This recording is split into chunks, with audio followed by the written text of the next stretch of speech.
Welcome back to Posture Labs and Alignment Fundamentals. My name is Emma and I will be guiding you through this tutorial. We are on episode 19 and today we are covering Vrksasana or tree pose. This is probably one of the most popular yoga poses. If you look up anything yoga, it's likely that someone doing tree pose will pop up. I think that's because it's a balancing pose, so it has some challenge, but it's pretty accessible for most people. So it's pretty appropriate to put into an all levels or even a beginner-friendly class, so it's quite popular.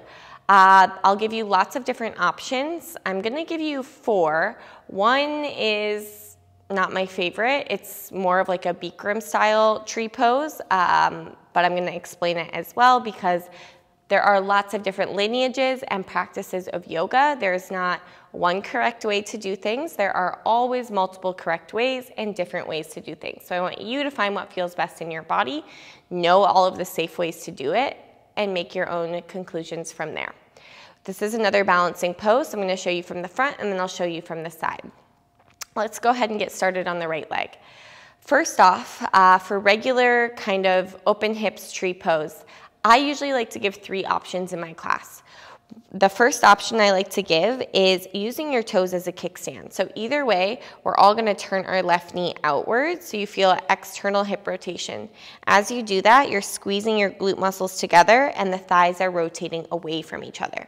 Now you might use your left heel and rest it up against your right inner shin and use your toes as a kickstand. This is great if you're new to yoga or struggle with your balance. That way you're still getting the benefits of the external hip rotation. It's still challenging because you're not balancing firmly on your 2 feet, but you have a little extra help to gain stability. The second option is lifting your left foot to the inner shin. This way you can press into your shin and your shin can press back into your foot to equal but opposite forces. As you do that, you might feel you can stand up a little taller. The third option I like to give is putting the bottom of your foot at your inner thigh. This is probably the most intense one because you can really press your right thigh into the bottom of the foot press into the right thigh. As you squeeze your glute muscles, you feel that connection get stronger and you feel like a lift. Feel like you can stand up taller. The only thing I don't recommend is putting your foot at your knee joint. Your knee is made to bend forwards and backwards, not side to side. So we don't want to be putting pressure on the knee from the inside or the outside, as over time that could cause injury or pain. So I always like to give those 3 options: toes as a kickstand, inner shin, or inner thigh. There is also the Bikram style half lotus tree pose. And then we do this in the Ashtanga primary series as well with the fold. So what you would do is take your left foot, kind of cradle it up towards you, and place your left foot in a half lotus position. Now the left foot will kind of be facing up, the bottom of the foot facing up. You're thinking about pressing this left knee back. I really have to tuck my tailbone and send my hips forward to do this. I have an arch in my low back. I personally do not prefer this variation, but I'm going to teach it to you anyways. So this one is probably the most intense on your knee joint because it requires you to be in a half lotus. And you easily want to stick your tailbone out behind you, but you have to consciously think about scooping the tailbone down, lower abs in, and then hands to heart center. Now, there's always lots of arm options in tree pose as well. The most traditional would be hands to heart center. You could also do hands to your waist to keep your hips nice and even. You could reach your arms up, and the options are endless. You could take eagle arms, you could take cactus arms, you could side bend right and left. So I'm not gonna go through all of those options. Feel free to use your creativity. I'm sure there are plenty that I did not mention. Let's go ahead and do all 3 of those on the other, or all 4 of those on the other side. I'm going to shift the weight a bit into my left leg and turn my right knee out. I'm either going to rest my right heel on my inner shin and use my toes as a kickstand. Try not to lean to the left here. You want to keep everything stacked. Ankle, knee, hip. Still putting a little bit of pressure into this right leg. So I don't want to feel like my left hip is going way off to the left. Second option, inner shin, active press. Think right knee back. It's easy for the right leg to come forward, makes the pose a lot easier. You want to think about pressing the right knee back, ideally getting your hips and your knees in one plane. Now you'll really feel that external hip rotation. Third option, bring your foot up to your inner thigh and actively press. Same thing here, right knee a little back, scoop your tailbone towards your heels. So you kind of feel your hip points lift up. If I'm really leaning to the left, maybe hands to waist is good to try to even that out. Hands heart center is also wonderful.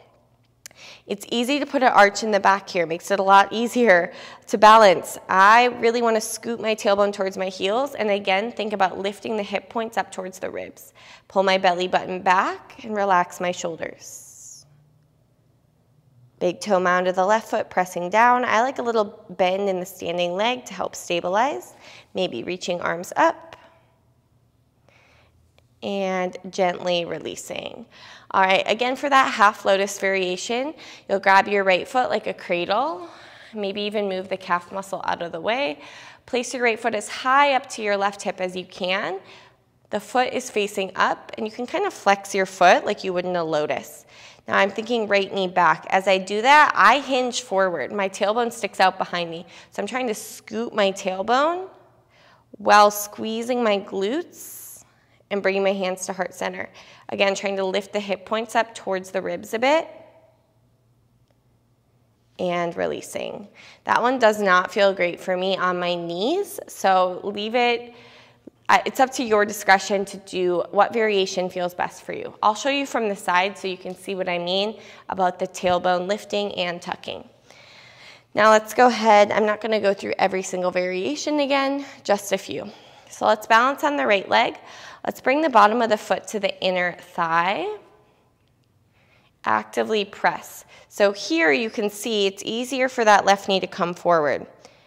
I don't have to squeeze my glutes or focus on the hip rotation as much. I want to think left knee back, try to get everything in one plane. Now as I do that, it's easier to arch my back and stick my chest out. I'm trying to tuck my tailbone, squeeze my core, pull my hip points up towards my ribs. As I do that, my chest kind of pulls back. Everything is stacked. Right ankle, right knee, right hip, all the way up right shoulder. I can release that and also take the half lotus variation, bottom of the left foot to the inner or upper hip. Now, as you can see, I do that. I press my hips back, my butt goes back. I have to consciously send my hips forward and send my left knee back. Now, the way my knee is, it won't go back any further than this. So for me, this is the fullest pose, which is why I don't like it, because I feel like I can't really tuck my tailbone as much as I would like to without putting a little more bend in the right knee. I'm scooping my tailbone towards my right heel, pulling my hip points forward, and releasing. Let's do that on the other side. Bottom of the right foot to the inner left thigh, active press. Try to get everything in one line. Actively press the foot into the thigh and thigh into the foot. As I do that, I kind of feel my pelvic floor, my pubic bone lift, belly button pull back. Right knee press back, glute muscle squeeze, tailbone drop to the left heel. Feel a gentle lift through the back of your skull like your neck is getting longer. And maybe bottom of the right foot will come up into that half lotus. As I do that, my hips go back, so I consciously send my hips forward. I could also hold onto my right foot to avoid it from slipping. Maybe the right knee can press back a little bit more, stand up taller, hip points forward for 3. Tuck tailbone, 2. And 1, gently release. I honestly can't remember the last time I did that variation. I'm sure there are plenty more variations of tree pose. Some people might teach figure 4 as a variation of tree pose.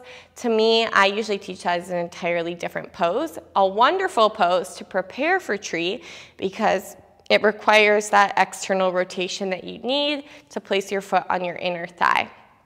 If you struggle with balance here, you might go up next to a wall, or here I have a bar actually to hold on to. Really lightly grip onto the bar and maybe move your hands away. You could also stand with your back up towards the wall. That way you can't really stick your butt out behind you. You kind of have to keep your tailbone tucked and feel how that feels. I'm sure there are plenty of other arm variations in tree pose and maybe even other variations of tree pose as is. If you have any, let me know in the comments. I'm not super familiar with any other ones, so I'd love to learn something new. If there's a different tip, trick, or cue that really helps you in tree pose, I'd also love to hear that. Any other comments or feedback is always welcomed. Thank you so much for watching this tutorial about Vrksasana tree pose. I hope you found it helpful. Come back next week for another balancing pose.